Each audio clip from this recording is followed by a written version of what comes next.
Relation between angular and linear velocities and acceleration.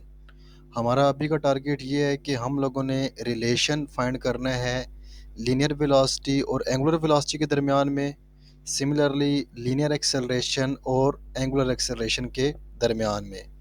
तो चलें हम पहले ये प्रूफ करते हैं कि v इज़ इक्वल टू होता है आर ओमेगा के, where v indicating the linear velocity, omega indicating the angular velocity, and v is equal to r omega is the relation between linear velocity and angular velocity। ये हमारे पास एक short सा proof है, तो उसको देखते हैं ये कैसे किया जाता है जी। तो हम सपोज करते हैं कि हमारे पास लेट्स सपोज दैट कोई भी एक ऑब्जेक्ट है जो किसी भी एक सर्कुलर पाथ के अंदर मूव कर रहा है फ्रॉम पॉइंट P1 से पॉइंट P2 तक। इस सर्कुलर पाथ का जो रेडियस है वो let's suppose that small r के इक्वल है। तो हम सपोज करते हैं जी कि हमारे पास ये एक सर्कुलर पाथ है जिसका सेंट्रल पॉइंट O है, और हम सपोज करते हैं जी कि ये हमारे पास इस सर्कल का रेडियस हमारे पास बन जाता है, और हमारे पास जो पॉइंट है वो मूव कर रहा है P1 से P2 तक मूव करके जाता है। अब P1 से लेकर P2 तक ये जो डिस्टेंस कवर कर रहा है, इस डिस्टेंस को हम लोग कह देते हैं डेल्टा एस का नाम दे देंगे। इसके अलावा जो ये एंगुलर डिस्प्लेसमेंट यहाँ पे कवर कर रहा है, वो एंगुलर डिस्प्लेसमेंट जो है वो इसका बन जाता है डेल्टा थीटा। अब according to the relation between linear and angular displacement, s is equal to r theta, where s indicating the linear displacement and theta indicating the angular displacement. If s is equal to delta s, then theta is equal to delta theta।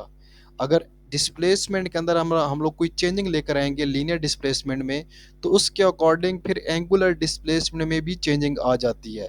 सो अगर हम लोग s को replace करते हैं delta s के साथ, तो theta replace हो जाएगा डेल्टा थीटा के साथ। ये वैल्यू आप इस इक्वेशन में सब्स्टिट्यूट करवा दें, you will get delta theta is equal to r time sorry delta s is equal to r time delta theta।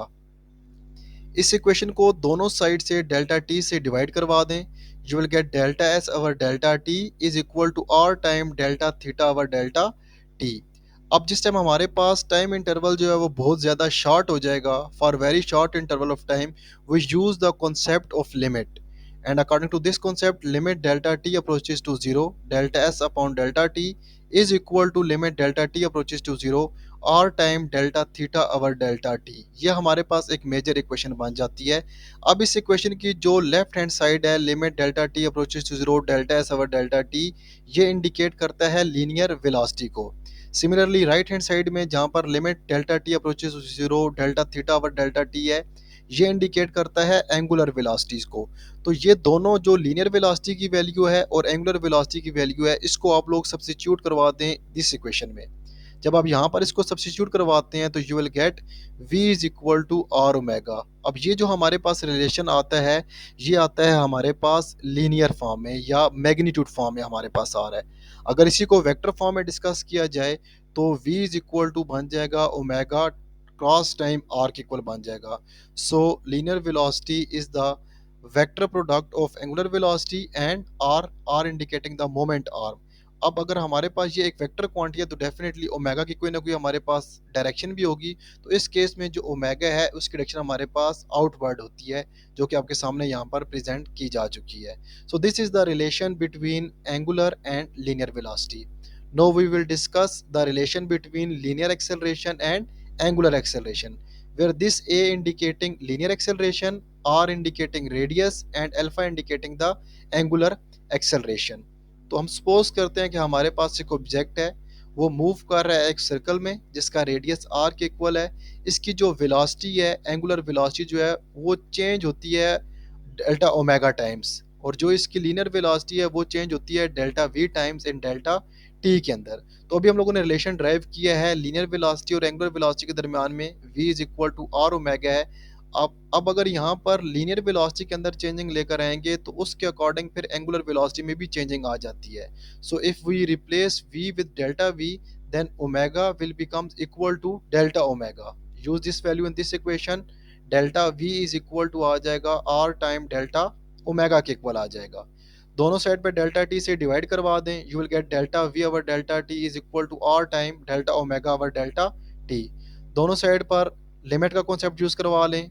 For very short interval of time you will get limit delta t approaches to zero delta v over delta t is equal to limit delta t approaches to zero और time delta omega over delta t आ जाता है। अब इस equation के अंदर जो left hand side है delta v over delta t with limit delta t approaches to zero indicating the linear acceleration. Similarly यहाँ पर ये जो राइट हैंड साइड में लिमिट का कॉन्सेप्ट आ रहा है delta omega over delta t के साथ, ये इंडिकेट करता है एक्सेलरेशन को। So your this equation will become a is equal to r alpha in magnitude form, and in vector form a is equal to omega cross r. So this is the relation between linear and angular acceleration.